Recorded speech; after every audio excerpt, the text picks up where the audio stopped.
Hello बच्चों, let us see this question.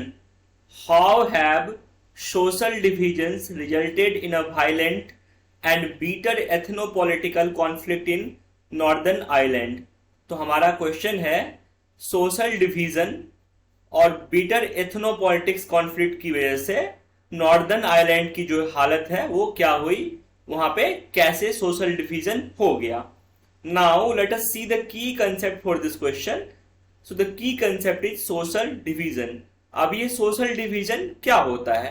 Social division क्या होता है? एक सोसाइटी होती है, उसमें बहुत सारे लोग रहते हैं, अलग अलग कल्चर के, अलग अलग रिलीजन के, अलग अलग एथनिक बैकग्राउंड के लोग रहते हैं. और जब उनमें सोशल डिफरेंसेस जो है, ये जो कल्चर की वजह से, रीजन की वजह से, रिलीजन की वजह से, जेंडर की वजह से, लैंग्वेज की वजह से जो सोशल डिफरेंसेस है वो बढ़ जाता है, तो सोशल डिवीजन होने लगता है. कुछ लोग जो होते हैं वो फील करने लगते हैं कि they belong to different society, they don't belong to this society. तो ऐसा जो कंडीशन होता है, उस कंडीशन को बोलते हैं हम social division. Now let us move to the question.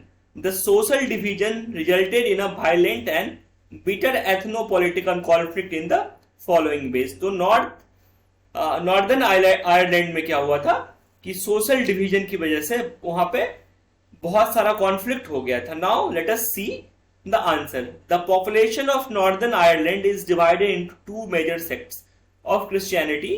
53% are Protestants and 44% are Roman Catholics.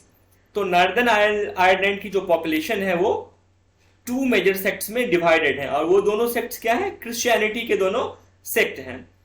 53% population जो है वो प्रोटेस्टेंट है, और 44 पॉपुलेशन जो है वो रोमन कैथोलिक्स हैं.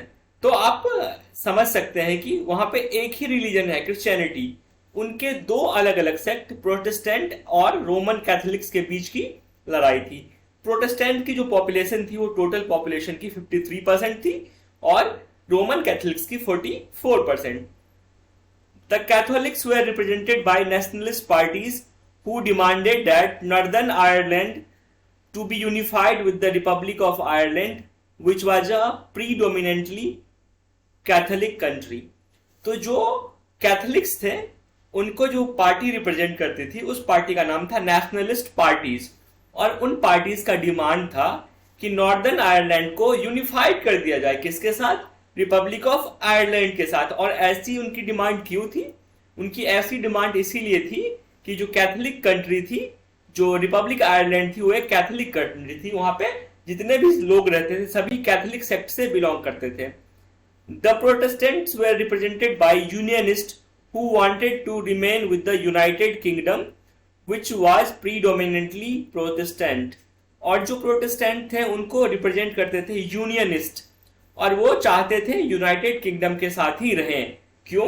क्योंकि यूनाइटेड किंगडम की मेजॉरिटी जो पॉपुलेशन थी वो प्रोटेस्टेंट थी. तो ये जो डिमांड था, इन डिमांड की वजह से क्या हुआ था, वहां पे जो नेशनलिस्ट थे और यूनियनिस्ट थे उनके बीच बहुत सा कंफ्लिक्ट हमेशा रहता था.